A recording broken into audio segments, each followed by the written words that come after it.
Okay, lepas tu kita pergi soal Azmin Ali. Ini kita pergi, kita attack soal Parti Bersatu, kita attack soal Mat Jagon dan juga Azmin Ali.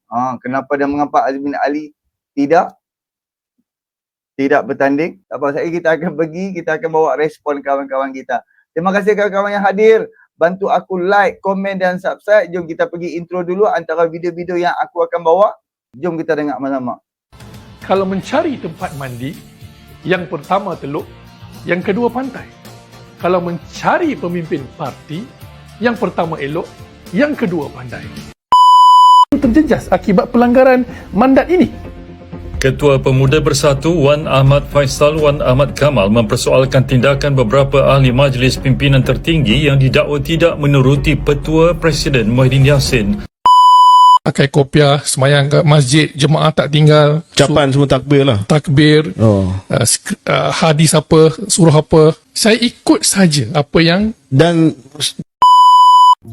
semalam diumumkan subsidi telur 100 juta sebulan dipertimbangkan untuk ditarik. Saya nak tanya kerajaan.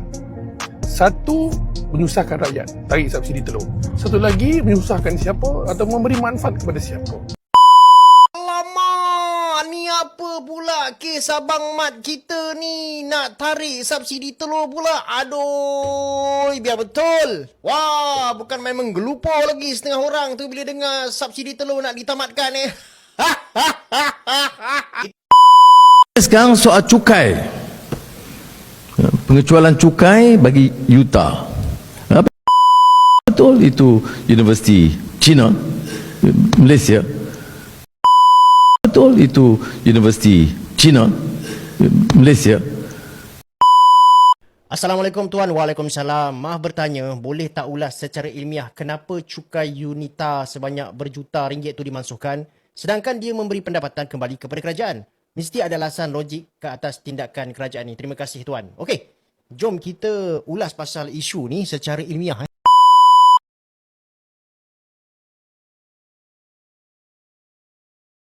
Wah, akulah reformis. Akulah pejuang. Kamu pengkhianat. Kepala bapak kamu. Sebagai dalang pemerintah wujudkan kerajaan pintu belakang tu. Jadi komen aku sini.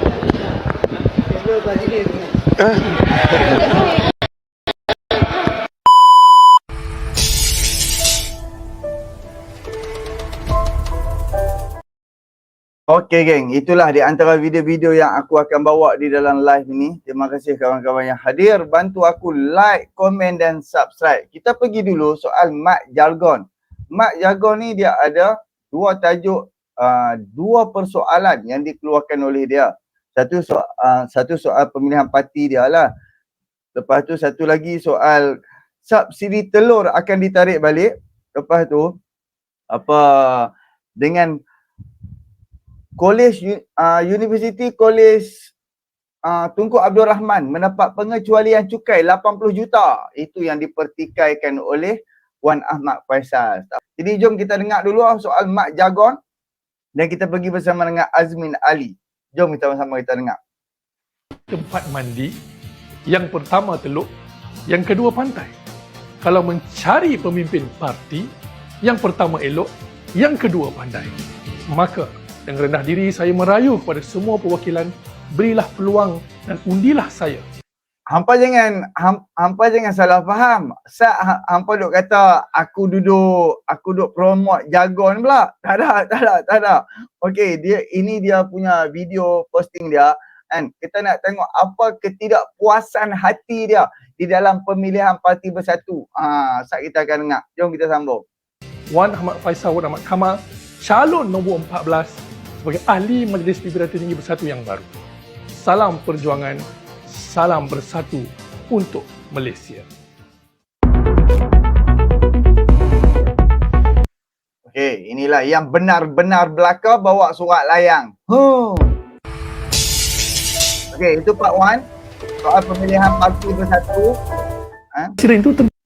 Okey, ini dia ada berjumpa dengan FMT kan. Inilah luahan hati dia. Terima kasih kawan-kawan yang hadir. Syekh Gunung Jorai. Okey, jom kita dengar. Terjejas akibat pelanggaran mandat ini. Ketua Pemuda Bersatu Wan Ahmad Faisal Wan Ahmad Kamal mempersoalkan tindakan beberapa ahli majlis pimpinan tertinggi yang didakwa tidak menuruti petua Presiden Muhyiddin Yassin berhubung pemilihan parti itu bulan depan. Bagi saya ini satu tidak bertanggungjawab kerana keputusan itu dibuat bersama secara kolektif. Bagi yang mencabar kerana tidak berada dalam kepimpinan, saya bolehlah orang kata apa, terima. Tapi bagi yang menawarkan diri bertanding calon naib presiden, ianya meletakkan presiden dalam satu keadaan yang amat sukar. Keputusan yang disepakati dilanggar oleh orang yang membuat persetujuan tersebut. Ini satu. Lepas tu, bila aku tengok sendiri orang yang akan menentang dengan Wan Ahmad Faisal. Ada kumpulan penyokong lebih ramai daripada jargon. Aku tengok itu budak Azmin Ali lah yang akan menentang Wan Ahmad Faisal ni untuk nak memegang jawatan ketua armada ni. Kan Mat Jargon sekarang ni dia goyang. Tu yang dia mempertikaikan segala-galanya. Oh, Saya tidak. apabila pengkhianat duduk bersama-sama, memang akan berpecah, memang akan huru-hara, memang akan bergaduh. Sambung. Yang disepakati dilanggar oleh orang yang membuat persetujuan tersebut. Ini satu benda yang bagi saya tidak baik untuk parti. Imej presiden itu terjejas akibat pelanggaran mandat ini. Wan Faisal menambah keadaan itu meletakkan Muhyiddin dalam keadaan amat sukar. Dan bila berlaku pertandingan sebegini, ianya menimbul tanda tanya. Apakah mandat presiden ini sebenarnya tidak perlu dituruti? Beliau akui ramai pemimpin muda termasuk dirinya berhasrat mencabar jawatan naib presiden namun menarik diri kerana akur dan taat arahan Muhyiddin. Okey, dia pun macam dia pun dia berhajat juga dia nak masuk bertanding naik presiden. Demi menjaga maslahah dan kesempatan parti, saya dan beberapa rakan-rakan lain seperti Datuk Saifuddin Abdullah, Datuk Wan Saiful Wanjan menarik diri daripada bertanding naib presiden sebab kita tak nak langgar arahan dan mandat yang kami sendiri berikan kepada Tan Sri Presiden untuk berunding dan musyawarah agar formula itu tidak memecah belahkan parti. Demokrasi masih subur, pertandingan masih wujud, tapi bagi saya nampaknya lebih tersusun, lebih terpandu dengan petua dan nasihat yang ditunjukkan oleh Presiden. Okey, alright. Cuba hampa bayangkan kalau hampa nak lawan presiden, hampa kena letak duit 100,000. Hampa nak lawan presiden dan timbalan presiden, hampa kena letak duit 100,000. Kalau hampa nak masuk bertanding, hampa nak lawan naik presiden, 50,000. 50,000. Pemuda aku tak pasti.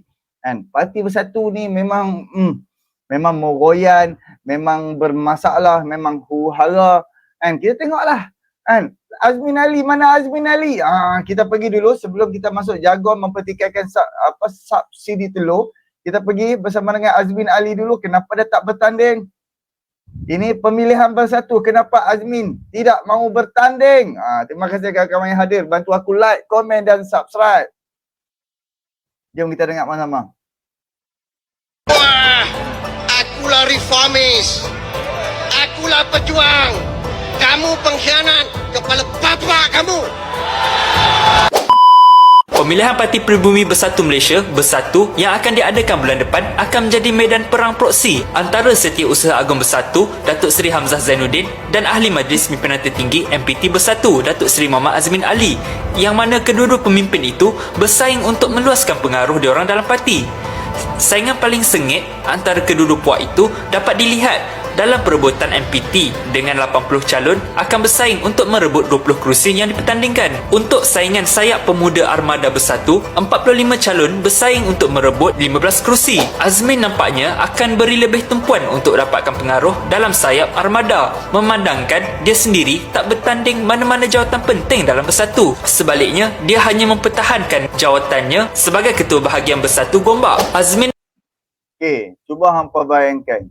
Waktu dia duduk di dalam PKR, dia mendapat keistimewaan gila-gilanya. Timbalan presiden parti.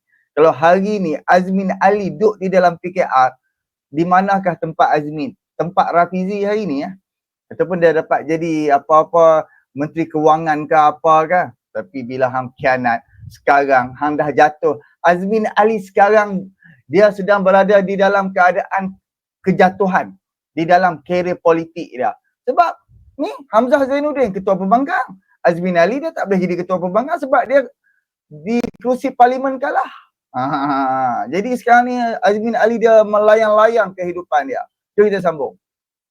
Adun Gombak Setia, Hilman Azmin mempertaruhkan adun Gombak Setia, Hilman Idham untuk bertanding jawatan Ketua Armada Bersatu menentang calon pilihan Kem Hamzah iaitu pengerusi tetap Armada Bersatu Akmal Zahin Zainal Zahir. Bagi saingan sayap wanita Serikandi Bersatu pula, pada awalnya menyaksikan pertembungan antara penyandang Ketua Serikandi Datuk Seri Rina Harun dan Ahli Parlimen Masjid Tanah Datuk Mas Emriati Samsudin dari Kem Hamzah. Tapi Rina tarik balik pencalonannya sekaligus tidak mempertahankan jawatan yang disandang dan kini tak ada seorang pun dari Kem Azmin yang bertanding jawatan tertinggi dalam sayap Serikandi. Persaingan ini boleh dilihat sebagai perebutan kuasa antara Kem X UMNO yang diketuai Hamzah dan Kem X PKR yang diketuai Azmin. Ngamlah tu, pengkhianat berebut kuasa dengan pengkhianat dalam parti pengkhianat. Keputusan pemilihan parti itu bukan sahaja akan menentukan siapa yang dapat full control dalam pembuatan keputusan dalam Bersatu, tapi juga akan menentukan hala tuju dan survival politik Kem Azmin sebab Kem Hamzah sah-sah akan dominasi jawatan-jawatan penting dalam Bersatu sebab Hamzah sendiri dah secure jawatan timbalan Presiden tanpa sebarang saingan. Mana tidaknya Hamzah dah dapat restu dari Presiden dan Seri Muhyiddin Yassin ialah sama-sama ex-UMNO kan, maka tumpuan sebenar terarah kepada Kem Azmin. Kemana dia nak pergi sekiranya Kem dia kalah dalam pemilihan kali ini? Adakah Azmin akan keluar parti lagi atau hanya reda sahaja karier politiknya berakhir? Kita imbau balik kenapa Azmin ni dulu keluar dari PKR dan masuk Bersatu masa langkah Sheraton tahun 2020 tu hari. Kita sedia tahu Azmin tinggalkan PKR sebab nak langkau giliran supaya cepat naik jadi Perdana Menteri atau paling-paling pun jadi Timbalan Perdana Menteri. Tapi sejarah telah membuktikan bahawa sebuah pengkhianatan tidak akan berakhir dengan kejayaan. Ia pasti diakhiri dengan kehancuran. Kalau hampa ingat kan Zuraidah. Aku cukup sakit hati gila dengan Zuraidah. Dia macam Zuraidah. Bye-bye Kak Wan. Bye-bye Nurul Izzah. Sekarang di manakah hang? Pengkhianat bapak ni Saifuddin Abdullah ni. Hak yang 2 hari lepas mempertikaikan soal kehadiran kapal perang China tu. Padahal dia ni bapak kepada pengkhianat lah. Sambung. Terima kasih kawan-kawan yang hadir. Bantu aku like, komen dan subscribe geng. Gelojoh nak dapatkan kuasa sampai sanggup. Akibat terlalu gelojoh nak dapatkan kuasa sampai sanggup khianat kawan susah senang dan join Bersatu sebagai batu loncatan untuk segera dapatkan jawatan penting dalam negara, akhirnya langkah itu memakan dirinya sendiri. Azmin disisihkan dalam Bersatu bila mana Muhyiddin sebelum ni dengan syok sendirinya dah susun cai letak orang-orang yang dia nak untuk isi jawatan penting dalam parti. Hamzah lah orang yang paling beruntung, free je dapat jadi Timbalan Presiden Bersatu tanpa ada saingan. Peja yang merupakan penyandang jawatan Timbalan Presiden Bersatu pula dah reda dengan ketentuan diturunkan pangkat bertanding rebut jawatan naib presiden. Azmin pula ditawarkan untuk jadi Setiausaha Agung je, yang mana jawatan tu adalah jawatan lantikan. Senang cerita, jawatan belas kesian je. Dengan jawatan tu pun paling-paling dapat jadi menteri atau timbalan menteri je lah kalau PN jadi kerajaan nanti. Padahal Azmin masa keluar dari PKR tu, dia sandang jawatan timbalan presiden PKR, yang mana dia menang jawatan tu dalam pemilihan parti. Last sekali bila dalam Bersatu, dia cuma dapat offer jawatan lantikan sebagai Setiausaha Agung je. Ini bukan level Azmin. Come on, member target jawatan PM atau TPM. Kalau begini gayanya, harapan Azmin untuk jadi PM atau at least jadi TPM nampaknya tinggal harapan sajalah. Maka demikianlah nasib seorang pengkhianat. Kejayaan yang diperoleh hasil pengkhianatan takkan kekal lama.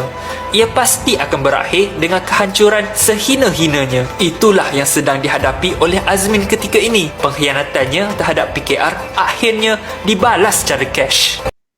Dibalas secara cash. Sebab apa? Sebab hang bapak pengkhianat. Hang pengkhianat Azmin Ali. Kan? Penipuan dia sebelum tertumbangnya kerajaan Harapan. Ini soal jawab yang ditanyakan oleh wartawan sebelum kerajaan tumbang.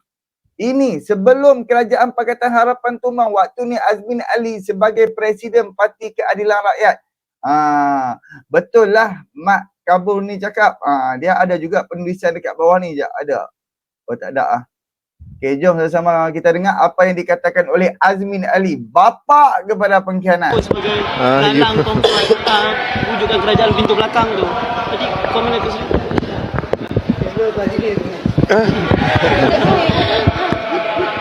Saya melihat ini adalah kenyataan-kenyataan kumpulan yang terdesak. Sebab sebagai sebuah negara yang menghormati sistem demokrasi, pilihan dibuat oleh rakyat tentang sesebuah kerajaan ataupun Perdana Menteri setiap 5 tahun. Mana ada berlaku kita buat pilihan raya untuk memilih kerajaan untuk tempoh 2 tahun ataupun 1 tahun. Jadi saya berharap mereka-mereka yang terlalu gairah untuk berkuasa menghormati mandat yang diberikan oleh rakyat dalam pilihan raya umum yang lepas, di mana pilihan raya itu menentukan sesebuah kerajaan dibentuk untuk 5 tahun. Jadi kalau ada pihak yang nak merubah pentadbiran dan kerajaan lebih awal daripada itu, 2 tahun atau 1 tahun, itulah sebenarnya kerajaan pintu belakang. Dia kata dekat diri sendiri kan, dalam masa yang sama dia duduk tengah tutuh Anwar Ibrahim. Tiba-tiba tim dia yang menumbangkan Kerajaan Pakatan Harapan dan tubuh kerajaan tebuk atap. Betul lah dikatakan oleh Azmin Ali. Sebelum ni Azmin Ali duduk di bawah Kerajaan Pakatan Harapan 1.0.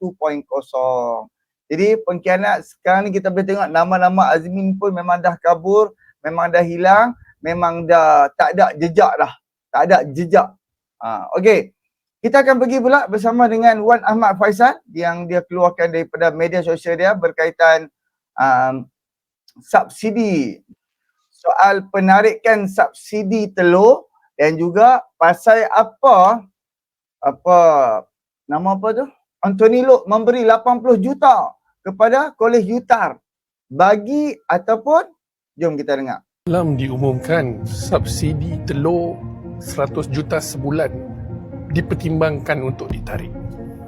Pada masa yang sama, kerajaan juga melalui Menteri DAP Anthony Loke mengumumkan yang Menteri Kewangan Datuk Seri Anwar Ibrahim bersetuju untuk menghapuskan cukai dan penalti berjumlah 83 juta ringgit kepada industri Tunku Abdul Rahman Huta.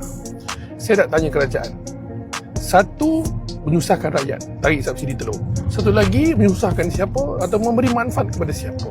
Dan apa rasionalnya cukai dan sebanyak itu ditarik dan dihapuskan. Kerajaan Madani perlu bagi jawapan yang tuntas kepada rakyat Malaysia.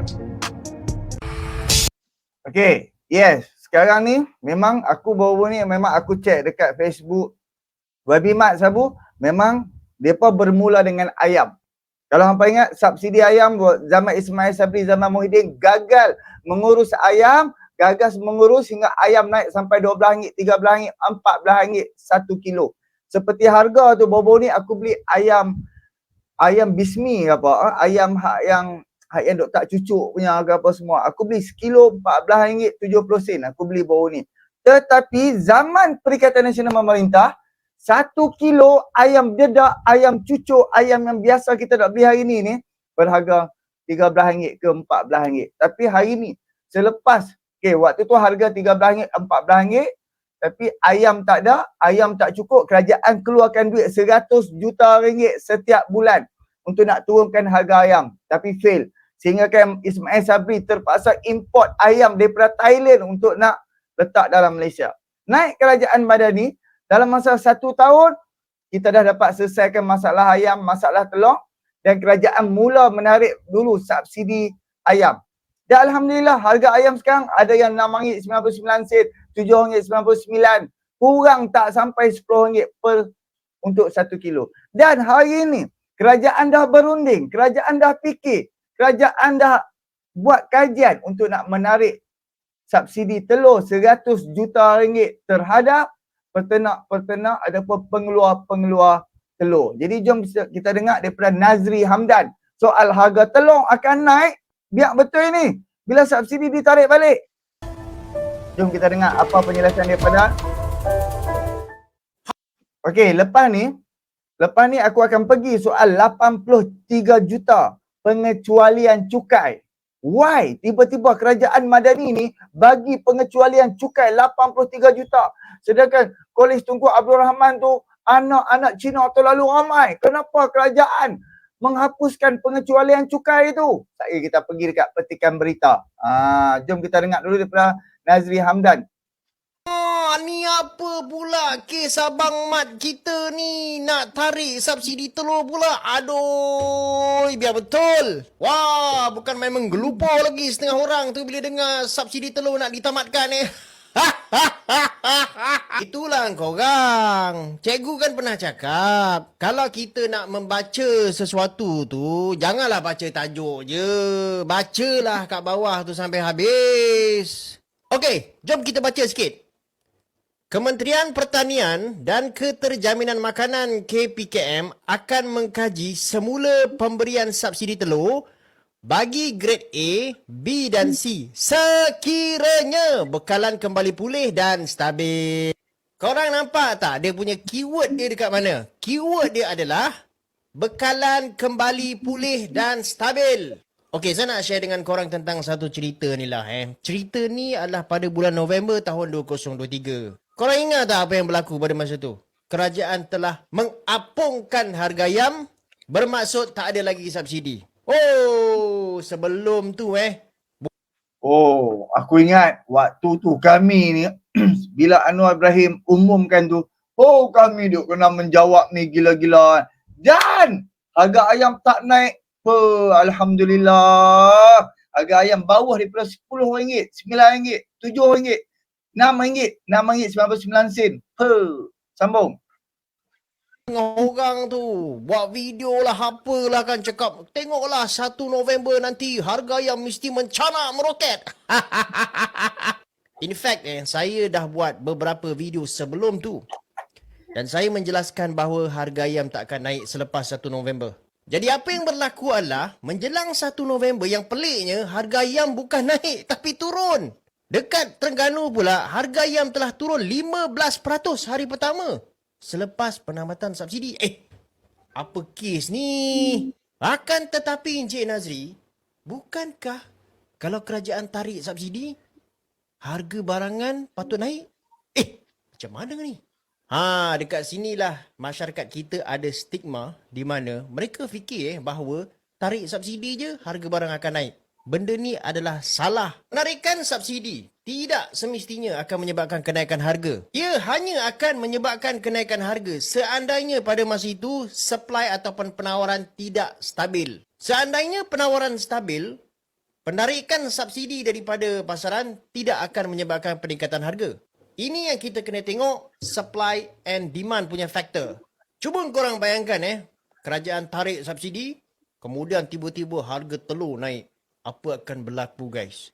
Kau ingat orang semua tak marah Sebab itulah untuk melakukan perkara ini, kerajaan kena mengkaji terlebih dahulu sama ada penawaran telur ayam ni sudah benar-benar stabil ataupun tidak. Jadi adakah saya sokong penarikan subsidi telur ayam ni? Ya, saya sokong jika semasa kerajaan menarik subsidi telur ayam ni, penawaran dia adalah stabil. Akan tetapi, saya tidak sokong seandainya semasa mereka menarik subsidi, penawaran tidak stabil sebab ini akan menyebabkan peningkatan dari segi harga.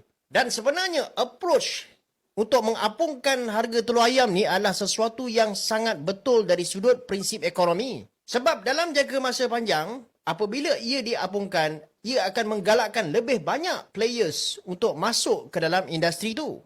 Dan ini akan menyebabkan penawaran dia terus bertambah. Dan dia lebih bagus daripada kerajaan terus menyuntik subsidi secara berterusan dekat telur ayam ni. Kita kena tahu guys, kerajaan berbelanja sebanyak 100 juta satu bulan untuk subsidi telur ayam ni. Jika penawaran telur ayam ni stable, dia bertambah, bayangkan betapa banyaknya perkara yang kerajaan boleh buat dengan 100 juta ni. Boleh bina sekolah, perbaiki, bina kita punya infrastruktur, itu adalah lebih baik guys. Okey, apa pandangan korang tentang video ni? Ada sebarang komen? Letak dekat ruangan komen dekat bawah. Bincangkan sama-sama. Alright, itulah soal subsidi telur. Dan insya-Allah tak ada masalah. Tak ada masalah. Kerajaan tambah-tambah di bawah YB Mat Sabu takkan saja-saja punya duk nak tarik subsidi. Sudah pasti bila sampai dedak murah. Sekarang ni ringgit mengukuh, dedak pula murah. Lepas tu ada juga dedak yang ditanam di dalam negara kita sendiri, dihasilkan di dalam negara kita sendiri, dedak lagi murah. Dan 100 juta setiap bulan tu bukan diberikan kepada rakyat, diberikan kepada peternak ataupun pengeluar telur tu. Jadi andai kata dia dapat kos tu murah dan dia dapat lagi duit juta-juta, woi, seronok dah. Jadi okey, penamatan subsidi telur ayam sedang dipertimbangkan oleh YB Mat Sabu. Kita pergi terus soal YB Mat Sabu daripada Wadah Daily. Soal subsidi telur ni pun Wadah Daily. Kita pergi satu-satu. Kita pergi dua isu je sebelum aku end live ni. Soal subsidi telur dan juga 83 juta cukai yang dikecualikan oleh Unitar. Jom.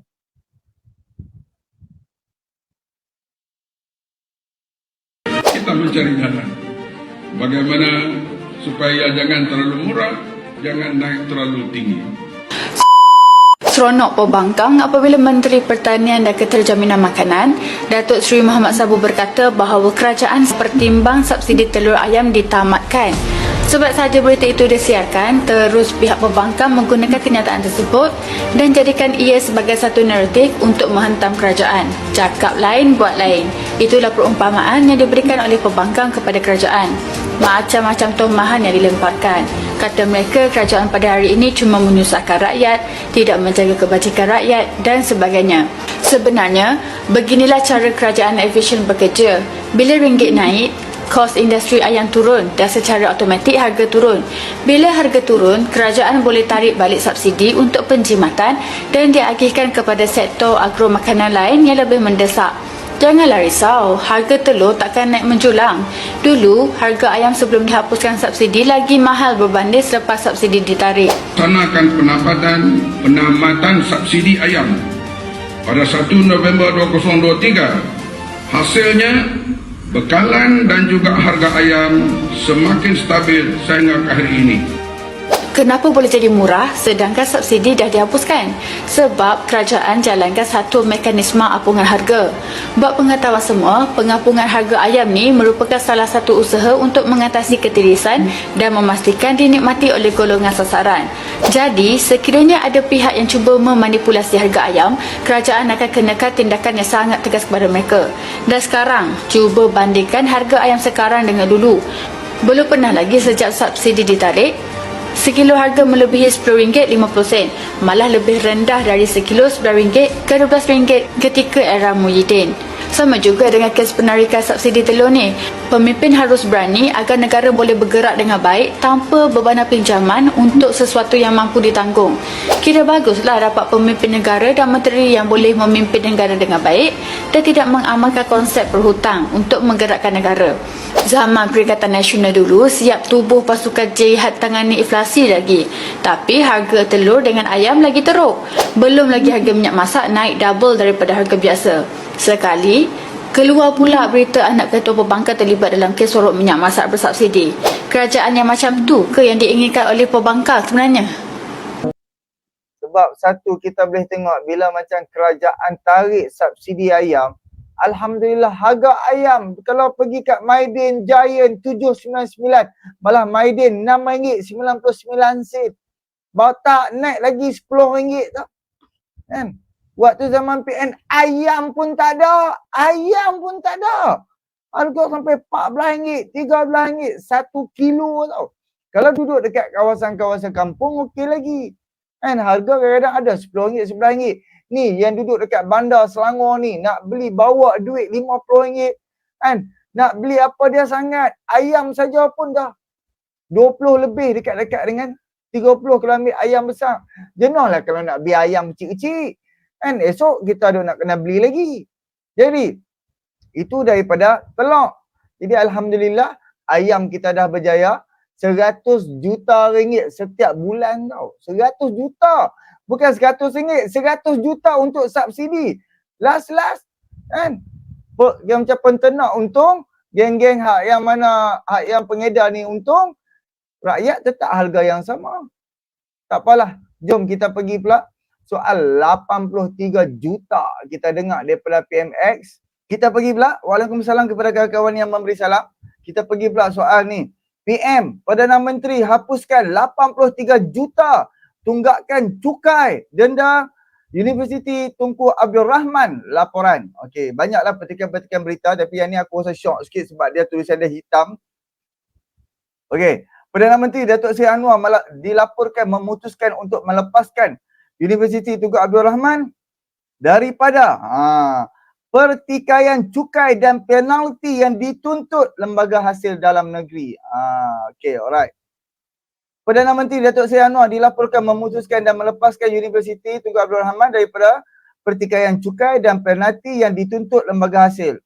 Okey, Sinchu Daily dengan memetik sumber pada Selasa melaporkan tunggakan cukai dan penalti denda terkumpul dari 2017 sehingga 2023 berjumlah 83 juta yang dituntut LHDN akan dihapus kira. Okey. Menurut laporan itu, keputusan tersebut dibuat Anwar dalam mesyuarat Jemaah Menteri pada Selasa selepas ia dibangkitkan Menteri Pengangkutan yang juga Setiausaha Agung DAP Anthony Loke. Loke dilaporkan memberitahu pada Anwar yang juga Menteri Kewangan telah mengarahkan kepada Setiausaha Pembendaharaan Datuk Johan Mahmud Merikan untuk menghantar surat rasmi kepada Yayasan Pendidikan UTAR berhubung perkara itu. Datuk Seri Anwar dilaporkan memutus pelepasan Universiti Tunku Abdul Rahman dalam pertikaian cukai penalti yang dituntut. Okey. Benda yang sama. Takkanlah petikan berita hang ulang benda yang sama. Okey, sama juga. Okey, Yayasan Pendidikan UTAR dilaporkan dikenaki membayar tunggakan cukai dan penalti maksimum 45% yang berjumlah 83 juta. Sumber itu mendedahkan tindakan tersebut dilakukan susulan LHDN mengaudit semula akaun yayasan itu selama 6 tahun terakhir. Yayasan Pendidikan UTAR dilaporkan menghantar surat kepada Anwar pada Jun untuk memperbaharui status pengecualian cukai yayasan itu dan membatalkan tunggakan cukai penalti. Okey, Timbalan Menteri Kewangan Lim Hui Ying pada minggu lalu berkata menurut LHDN UTAR tidak diberikan status pengecualian cukai seperti mana UTAREF yang mendapat pengecualian cukai pada 1 Julai 2003 mengikut Seksyen 44/6 Akta Cukai Pendapatan 1963. Presiden MCA Datuk Seri Wee Ka Siong sehari kemudian dilaporkan berkata UTAR dan UTAREF yang menguruskan universiti itu sepatutnya diiktiraf sebagai entiti tunggal dan beliau tidak bersetuju dengan pengkelasan sebagai badan berasingan the Mercantile. Okey. Apa yang aku faham? Ya, depa dah tuntut lama dah. Dan lepas tu dia macam Wee Ka Siong ni dia mempertikaikan sebab dia ada dua Universiti Tunku Abdul Rahman dan juga satu lagi Universiti Tunku Abdul Rahman EF. EF ni apa dia lah? Jadi dia ada pertindihan. Tapi UTAR ni tak dapat pengecualian cukai tapi yang UTAREF ni dapat pengecualian cukai. Jadi kita tunggu nanti Perdana Menteri kita akan jawab sebab dia Menteri Kewangan, dia akan jawab. Kita tunggu, kita tengok. Sebab dia just melaporkan je di dalam berita ni. Kalau aku patah balik, aku tengok soal UTAR ni, semua bahasa Inggeris. Semua bahasa Inggeris. Dan Malaysia kini pun tak bahasa Inggeris juga. Kan? Tak apalah, benda yang sama juga. Kan? Keputusan. Tapi belum diperjelaskan lagi. Okey, untuk nak menjawab kepada Wan Ahmad Faisal. Anwar Ibrahim. Okey, jom sama-sama kita dengar daripada Anwar Ibrahim sendiri. Pengecualian cukai bagi PM Anwar Ibrahim jawab kenapa tunggakan cukai denda 83 juta UTAR dihapuskan. Jom. sekarang soal cukai. Geng, bantu aku like, komen dan subscribe geng. Subscribe jangan lupa geng. pengecualian cukai bagi Utah. Betul itu Universiti China, Malaysia. Saya kata apa dia? Apa dasar kita? Semua usaha atau yayasan untuk pendidikan, bukan keuntungan, untuk pendidikan, kita kecualikan. Mengapa lewat diambil tindakan untuk Utah? Kerana yayasan itu belum pecahkan di antara urusan syarikat perniagaan, komersial dan juga pendidikan. Jadi saya cadangkan dipisahkan, ya. Tetapi kalau untuk bangunkan fakulti, untuk bagi pelajar-pelajar miskin belajar, untuk kecualikan tuition, kita kecualikan cukai. Bagi saya tak ada masalah. Cuma kita umumkan kerana kelewatan kita luluskan kerana Yayasan Utah belum pecahkan. Jadi baru-baru ini mereka bagi tahu, tak apalah, dia kata bagi kita setahun kita pecahkan. Tapi sementara itu tolonglah bagi pengecualian. Bagi Okey, sekejap aku akan bawa bersama dengan Nazri Hamdan. Nazri Hamdan, dia apa maksud Datuk Seri Anwar Ibrahim tu pecahkan? Dia Utah, lepas tu dia ada Utare. UTER, tak apalah, sekejap lah. Itu pengasingan. Sekejap Nazri Hamdan akan jelaskan kepada kita. tolonglah bagi pengecualian. Bagi semua kelulusan untuk pendidikan dan untuk anak-anak miskin. Ya. Bila saya sebut anak-anak miskin, saya tak kira lah anak Cina ke anak Melayu ke anak India, Sabah atau Sarawak. Dan anak miskin, kalau Melayu tolonglah. Ni kalau anak di Utah, anak Cina, tengok semua anak miskin yang kita bagi beasiswa atau bantuan itu hanya Melayu. Kalau Cina dia miskin, tak apa, biar dia miskin. Ni tak boleh fikiran macam ini. Sebab itu saya tahu ia jadi isu. Apa di kampung apa yang mereka sebut? Tengok Anwar dia ikut DAP. Dan Cina yang kaya 83 juta ringgit tak payah bayar cukai. Melayu yang ada syarikat kecil kena bayar cukai. Ini kita tahu dakwaan palsu. Dan kita dalam politik harus kerja. Tapi saya yakin, saudara, saya sebut ini kerana ini jadi isu besar yang digunakan oleh pembangkang. Tapi saya yakin, apakah kita undur? No. Apakah kita akan tarik balik? Tidak. Kita, saudara, yakinlah, kalau negara ini mau jadi negara yang boleh hormat dan kasih kepada semua rakyatnya, semua kaum, kerajaan ini akan tegas, akan melaksanakan apa yang telah kita janjikan, and no compromise. Alright. Kalau hampa perasan, insyaAllah sekali malam aku akan bawa soal pendidikan punya. Zaman Perikatan Nasional. Sekali aku akan bawa Zamir Ibrahim. Zamir Ibrahim, UMNO Barisan Nasional, penyokong Tiaga Najib. Ada satu isu tu yang aku berminat saja, sangat-sangat. Dan video itu waktu tahun 2022, soal pendidikan, soal anak-anak sekolah. Malam ni aku akan bawa bersama-sama. Jadi kita bawa juga bersama dengan Nazri Hamdan menjelaskan soal apa soal apa dia ni? Utare. Okey. Utar dengan Unitar. Yunan Tatatare ni. Aku tak sempat juga. Aku tak sempat juga bawa pasal apa tu? Tun Daim, Tun Dr. Mahathir, Tengku Razali Hamzah. InsyaAllah lah malam ni kita akan ni. Jadi jom sama-sama kita dengar apa yang dikatakan oleh Nazri Hamdan. Tengok berapa minit? Okey, 4 minit. Jadi ini aku silap susun tau. Tapi kalau boleh hampa boleh baca. Assalamualaikum. Maaf bertanya, boleh? Boleh tak ulas secara ilmiah kenapa cukai Unitar sebanyak berjuta ringgit itu dimansuhkan sedangkan ia memberi pendapatan kembali kepada kerajaan? Mesti ada alasan yang logik atas tindakan kerajaan ini. Terima kasih Tuan. Jadi jom kita dengar daripada Nazri Hamdan. Hanya 30 saat yang pertamanya ada double macam ni. Jadi jom. Assalamualaikum Tuan. Waalaikumsalam. Maaf bertanya, boleh tak ulas secara ilmiah kenapa cukai UNITA sebanyak berjuta ringgit tu dimansuhkan sedangkan dia memberi pendapatan kembali kepada kerajaan? Mesti ada alasan logik ke atas tindakan kerajaan ni. Terima kasih Tuan. Okey, jom kita ulas pasal isu ni secara ilmiah. Pertama sekali guys, tolong jangan confuse. Isu cukai LHDN 83 juta ni bukan merujuk kepada UNITA tetapi dia merujuk kepada UTA.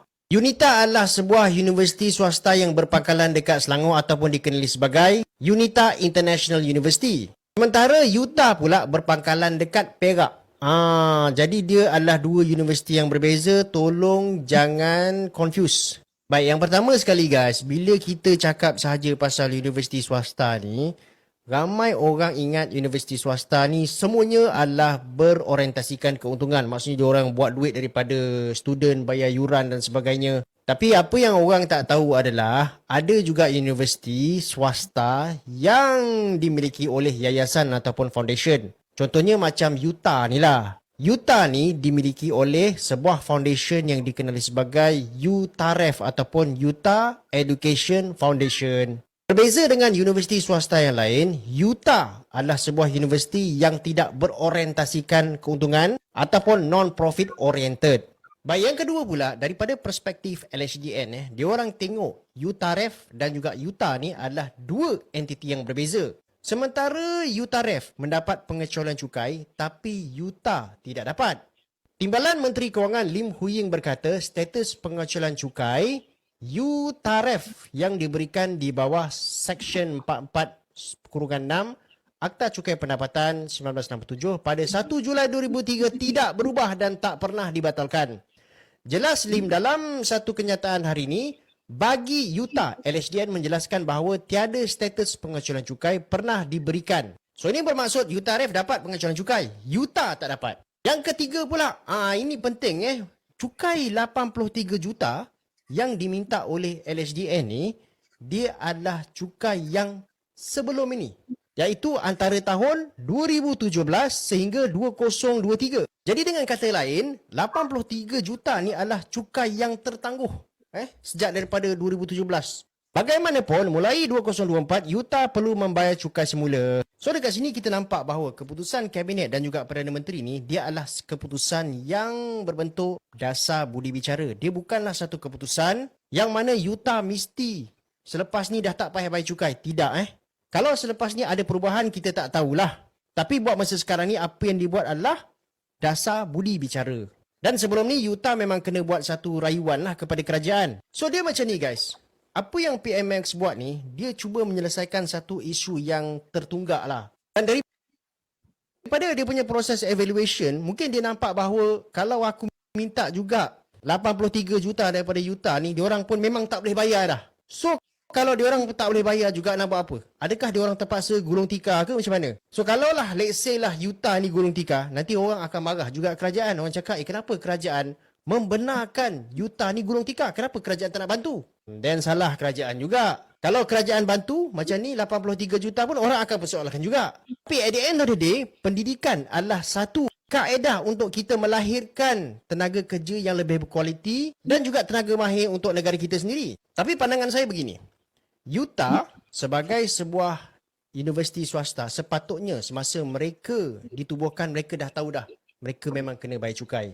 Dan mereka juga kena tahu bahawa apa yang diberikan pada hari ini adalah satu keputusan budi bicara. So bermaksud pada tahun-tahun yang akan datang ni, diorang memang ada kewajipan untuk membayar cukai. Jadi diorang kenalah perbaiki diorang punya perbelanjaan, diorang kena baiki diorang punya sistem pengurusan semula, tengok mana yang perlu dibaiki, mana yang lemah tu, supaya membolehkan diorang belajar sesuatu, baiki benda ni dan membolehkan diorang bayar cukai pada masa akan datang. Okey guys, korang macam mana pula? Ada sebarang pandangan?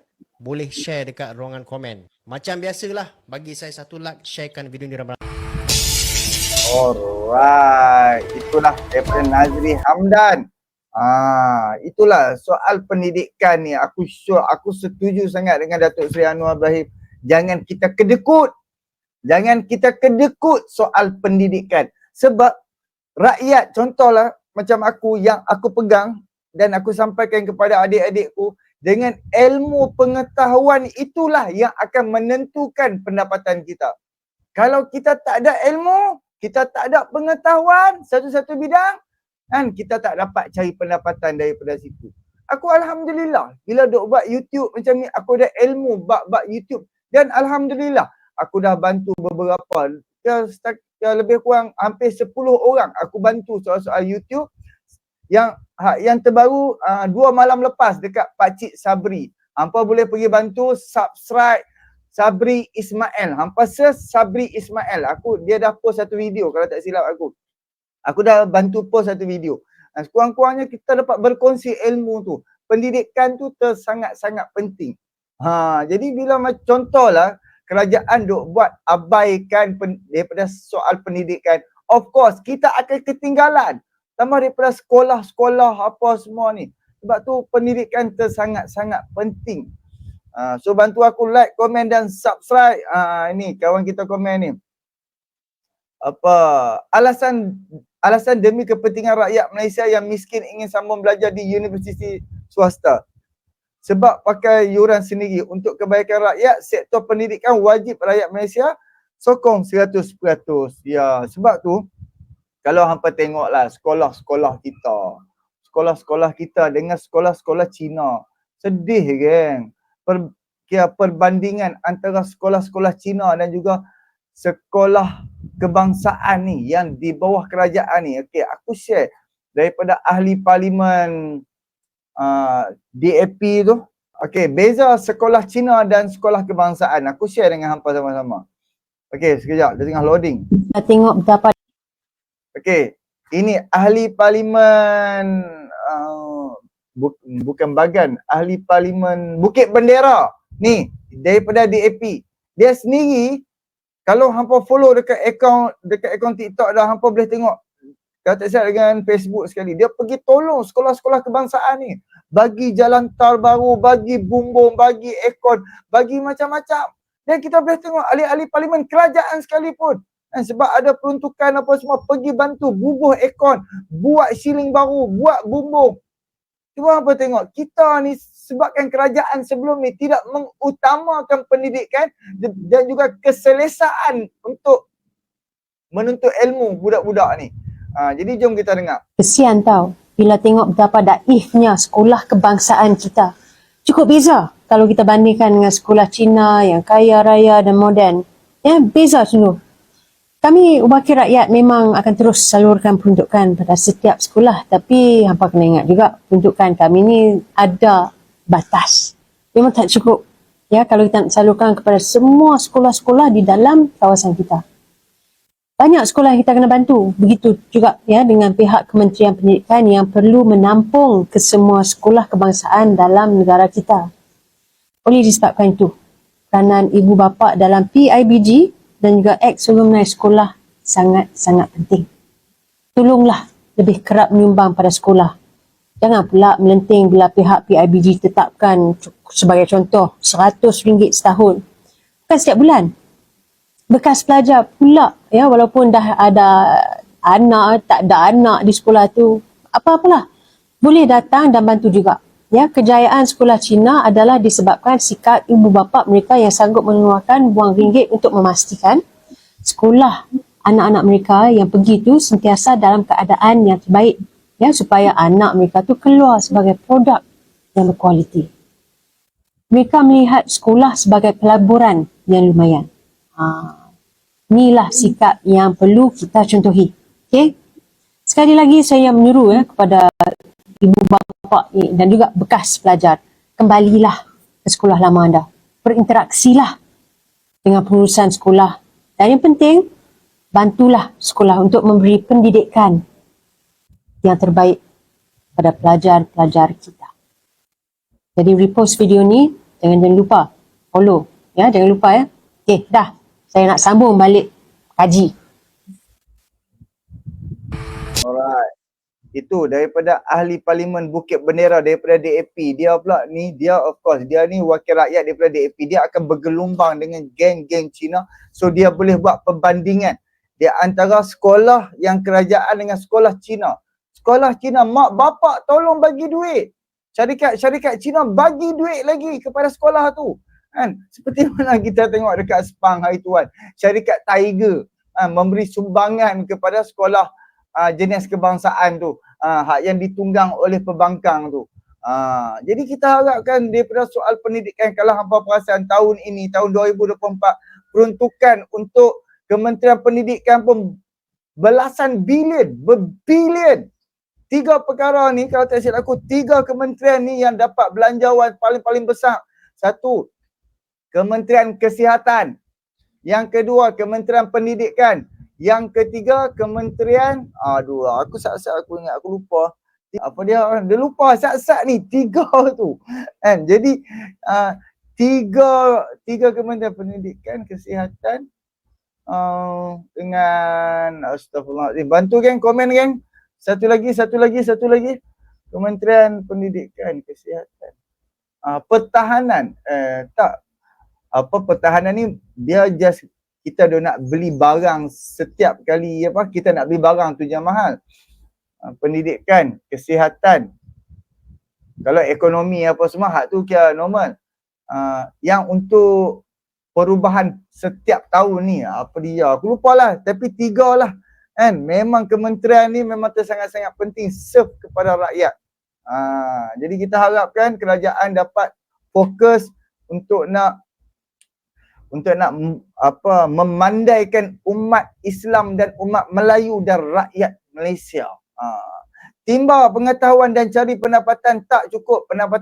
Pendapatan tahap yang boleh dicukai macam budak-budak kat Utah tu. Okey. PIBG macam haram jadah, sembang tak jatuh ke deku. Betul. Aku tak ambil tahu sangat. Bini aku lah yang ambil tahu kan. Ada ke dengar kan? Soal PIBG lah, itulah, inilah, apa semua kan. Jadi tak apalah kan. Steven Sim pun banyak bantu sekolah tapi ya bukan setakat sekolah tapi sekolah kebangsaan pun dia masuk pasang aircon. Bayangkan kalau aku lah, contoh macam aku kan boleh buat rumah, boleh buat. Hampa bayangkan duk ada 3 blok.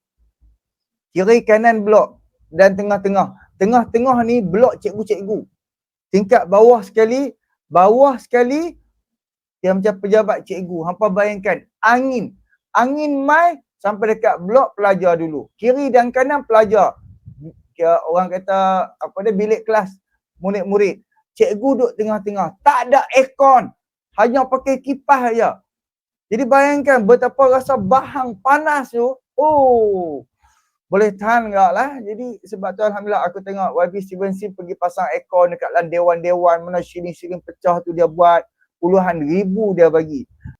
Okey, sekejap kita pergi dekat Razi Jidin. Ini aku nak lawak-lawak sikit Ini Razi Jidin mengeluarkan satu video tiba Anwar Ibrahim. Tapi apabila kawan-kawan kita buat kerja, kena balik dekat batang hidung Razi Jidin. Jom kita saksikan video yang menarik ini. Kenaikan harga barang ni ada sebab-sebab peniaga-peniaga sendiri. Kita kena lihat pengeluaran dia. Kalau harga ayam tu kerana kita tengok juga orang yang jual makanan ayam tu mahal. Siapa yang kuasai makanan ayam, makanan ternakan? Siapa? Tu kita tengok berapa harga tu makanan. Yang main-mainkan harga itu siapa? Ini kadang tekan ni semua. Jadi semua pihak tak boleh salah kerajaan menangani semua melihat.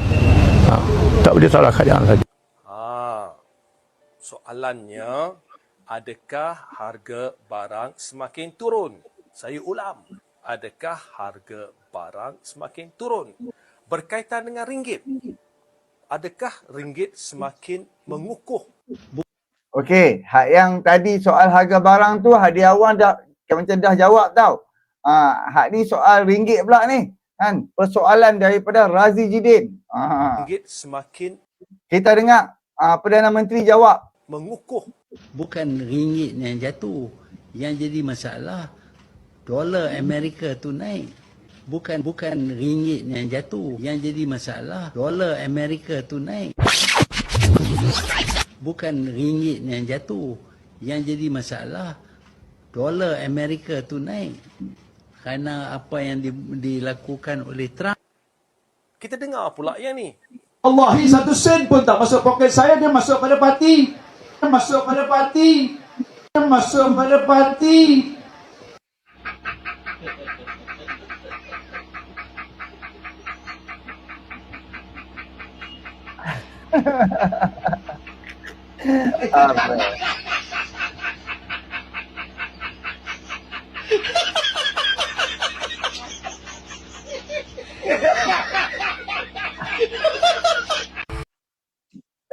Kan?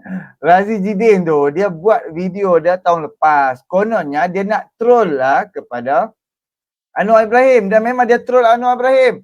Tapi kawan-kawan kita rajin sangat kan, tibai dia balik. Tibai tim-tim dia balik. So